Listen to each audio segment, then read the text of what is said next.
February 2017. This is Sylvia Shivamurthy and you're listening to the newspaper reviews on www.r11eng.com. Let's now look at the paper highlights from today's newspapers. The top highlight in Sunday Times says, Foreign job industry at stake. With a significant decrease in the number of Sri Lankans going overseas for jobs, the Foreign Employment Ministry is to seek cabinet approval to reverse the budget decision on a minimum salary for skilled and unskilled Sri Lankan workers, a senior official said. Minister Secretary G.S. Vithanage told the Sunday Times that a cabinet paper was being submitted by Minister Thalatha Athukorala showing the possible repercussions of Sri Lanka's economy if this decision was implemented.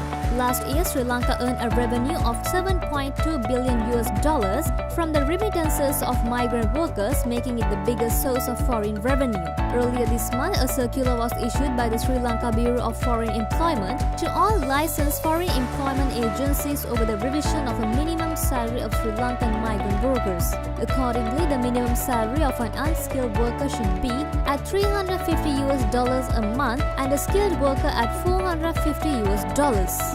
Another highlight says, Horana Tyre Factory, legal tangle over land ownership. A land transaction between the Board of Investment and the controversial businessman Nandana Lokuvithana has become more complicated. Mr. Lokuvithana's Rigid Tyre Corporation Private Limited is tipped to receive 100 acres of land from the gazetted BOI Industrial Zone at Vegawatha in Horana. The deal was organized by the Development Strategies Ministry, which proposed a 99-year lease to Rigid Tyre at well below the BOI's base price for lands in that area. But the Land Reform Commission has now claimed ownership of the property, and there are concerns that the BOI may not even be authorized to lease it out to Rigid Tyre.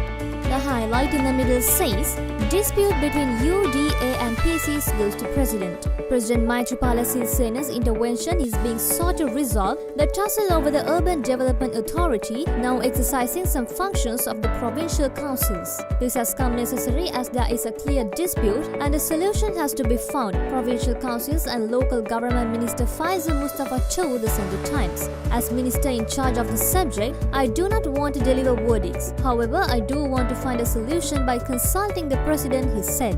There's another highlight which says, New highways. Government won't seek foreign loans. The government has decided not to obtain foreign loans for mega road construction projects, Highways Minister Lakshman Kirialla said. He said that instead the government would rely on private-public partnership, build, operate, transfer or build own separate transfer systems to finance the major road projects including expressways. And the highlight at the bottom says, Ports Ministry wants ownership of artificial land in Hambantota. A proposal by Ports Minister Arjuna Ranatunga that the Sri Lanka Ports Authority retain the ownership of an artificial land built with solid dugout during the construction of the Hambantota port is to be taken up during talks with the Chinese company vying to take over its management. Let's now move to the paper highlights in Sunday Observer. The top highlight says, Sri Lanka seeks extension of time. Sri Lanka will seek an extension of time, a technical rollover at the upcoming Human Rights Council 34th session in Geneva to complete the outstanding commitments made under the September 2015 resolution, which it co-sponsored along with other states. Another highlight says, no invoices for nearly 100 coal ships. The Lanka Coal Company has failed to clear invoices for nearly 100 ships that have transported coal to Sri Lanka since 2009. Speaking to the Sunday Observer, a highly placed ministry source said nearly 150 ships had transported coal to Sri Lanka over the past 7 years, but the invoices have been cleared for only 50 ships. As a result, we are still in the dark about payments made in relation to nearly 100 ships. These transactions involve billions of rupees, the ministry officials said. The highlight in the middle says, FTA with Singapore by mid this year. Free trade agreements between Sri Lanka and Singapore will be signed before the end of this first half of the year, highly placed sources within the Ministry of Development Strategies and International Trade said. And the highlight at the bottom says, Indian Foreign Secretary arrives.